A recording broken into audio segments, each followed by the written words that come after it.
So I'm delighted to be here today with Victoria Carless. Victoria is the author of this beautiful YA debut, The Dreamwalker, and she's come into our offices today to have a quick chat. Victoria, welcome. Thank you. Thanks, Kate. Hey, I just wanted to ask, can you give us a bit of a pitch for The Dreamwalker? Can you tell us what it's about?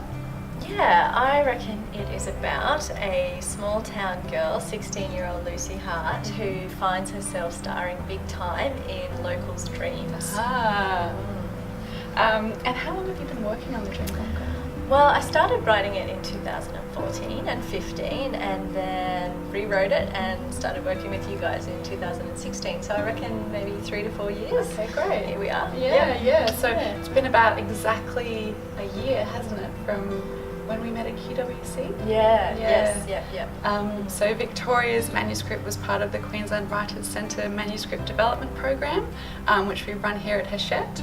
And I was lucky enough to pick hers up off the pile, and I meant that Victoria and I got to work together for a weekend developing her manuscript, and then here we are and it's a book. Yes, I'm so grateful that you picked it up. Thanks, Kate. It's such a beautiful manuscript. Could you describe Lucy in 3 words?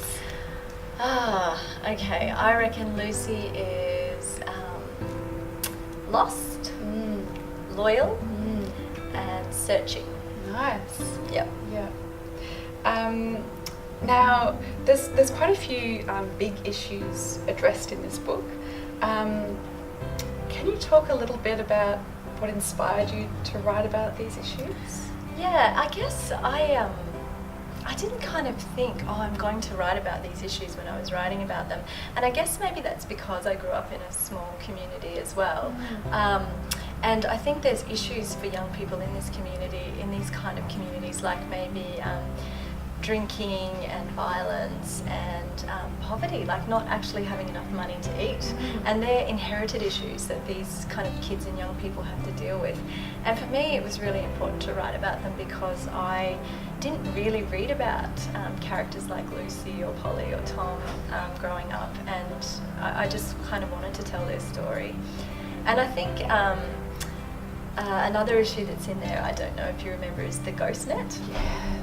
And this was really interesting to me because it's this idea of these washed up fishing nets, so commercial fishing nets that wash up in creeks and estuaries and on beaches, and it's this kind of really damaging kind of phenomenon because it endangers marine life and it's rubbish. And what I found so wonderful about this in some work that I was doing in Australia's kind of north communities in the Torres Strait and in North Queensland, some communities were using this material with traditional weaving techniques to make artworks. Wow. Yeah, and I just thought it was such a beautiful thing to turn rubbish and this kind of harmful material into art. I thought, yeah. So that was really important for me to kind of explore. And I think also probably the kind of another big issue is this idea of loss and how we might deal with it. And we all experience that, and I guess how to explore it in a kind of otherworldly kind of way, which I think is what happens in The Dreamwalker, I hope anyway. Yeah. And can you talk a little bit about which authors influence your writing? Do you have favourite authors? So many. That's a hard question. It is. But I think there's like the Australian greats like Tim Winton and Peter Carey, especially his early work, his beautiful short stories were so strange and beautiful. Thea Astley as well, I really enjoyed like her, especially her sense of place coming from myself coming from Queensland as well. And I love Craig Silvey, Jasper Jones and Rhubarb is an amazing favourite, and Stephen Amsterdam, I really love his work. And then I can't forget the ladies, I love Sophie Laguna and Evie Wild's All the Birds Singing.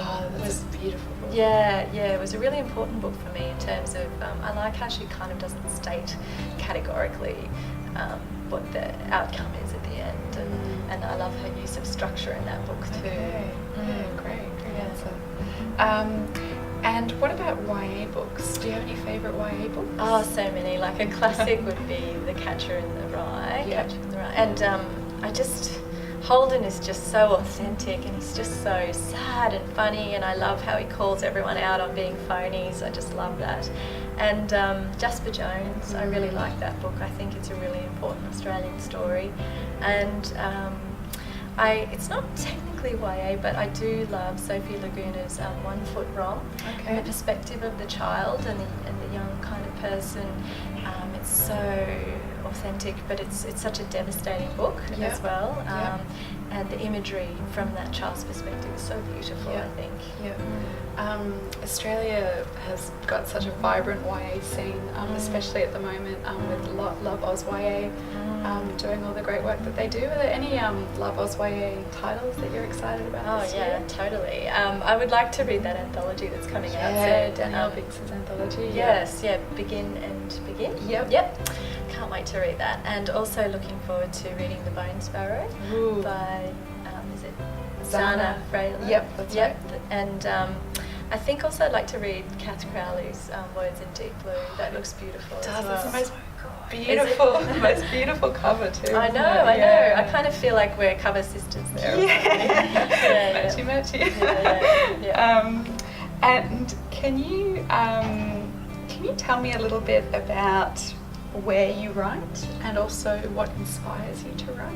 Okay, where I write, well, my desk, it kind of looks like the town tip. I wish I could be this person that has this matching kind of stationery and everything organised with the document trays, but unfortunately it's just like the inside of my brain. It's like spaghetti, but somehow it works. I don't know, so that's a mess, but it's like my fantasy to have a day just to tidy it up, you know, and have some clean thoughts. But anyway, what inspires me? So many things, Kate, and I think it's just so many things. I just sometimes wish I could write as well as a Paul Kelly song or something, you know. But I think it's people's stories a little bit, especially there's kind of really weird stories that you couldn't make up. And Tolstoy, not to be all kind of literary about it, but he does say this great thing which I love, which is when something tears through the fabric of every day, and it's when you have like an experience that it might be kind of a bit magic or a bit divine or a bit supernatural, and it can't be explained. And I love those moments. I love writing about that. And I also love, it's important to me to know a place really well, I think, to write about it, to know what the light is like and the temperature is like, before I can kind of put my characters there. So Lucy is living grew up and lives in this town, Diggers Landing in far north Queensland. And is that a little bit like the town that you grew up in? Yeah, my town's a bit bigger, but fishing community's not far from this town, and also some island kind of communities I visited as an adult. I think both of those kind of places have informed this place. So, well, one of the things I love about this book is the sense of place that you get. Like, you really can see this, one street town. What is it, with 15 families and a posse of mongrel dogs? That's it. Cool. And can you finally just tell me a little bit about how you came up with the title, The Dreamwalker? Yeah, I think for me it just refers to this kind of ability to go into other people's experiences and dreams and get to know them a little bit more, and maybe learn something more about yourself as well. So it's a little bit magical, I guess. Well, this book is a little bit magical, and it's been such a pleasure working on it with you, and such a pleasure talking to you today. So thank you so much, Vic. Likewise, thank you, Kate. I'm so excited we got to do it together. So thank you. Awesome.